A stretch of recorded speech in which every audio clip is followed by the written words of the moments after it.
costruire un mondo diverso, bisogna cambiare il sistema e lo possiamo fare solo bloccando le città. Una grande clessidra a simboleggiare il poco tempo che rimane, agire subito per il bene del pianeta. È il messaggio lanciato dalle migliaia di ragazzi che sono scesi in piazza a Padova per la manifestazione del clima. Una mobilitazione regionale che in città ha avuto un'adesione massiccia, circa 10.000 i partecipanti, tantissimi studenti, mamme con bambini che hanno abbracciato l'accorato richiamo dell'attivista svedese Greta Thunberg.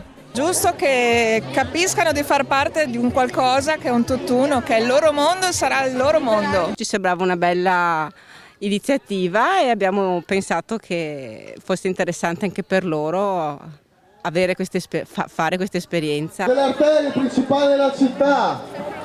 Il percorso ha attraversato le principali vie d'accesso di Padova. I manifestanti arrivati in corso Milano si sono sdraiati a terra, hanno bloccato il traffico, poi hanno appeso uno striscione contro il maxi parcheggio della Prandina, accusato di portare troppe auto in città. Abbiamo fatto anche una richiesta alla Regione Veneto che parla di stop alle grandi opere, stop alla cementificazione, acqua bene comune e bonifica di tutti i FAS, screening generalizzato per le persone colpite da FAS e una serie di altre richieste come le navi fuori dalla laguna, la stop alla costruzione della pedemontana, tutte richieste che comunque hanno un unico denominatore, quello della tutela dell'ambiente e del territorio. L'azione più eclatante ha preso di mira il grande supermercato in costruzione alle porte di Padova, a pochi metri da Prato della Valle. Qui alcuni manifestanti, mascherati e vestiti con le tute bianche, sono saliti per appendere uno striscione.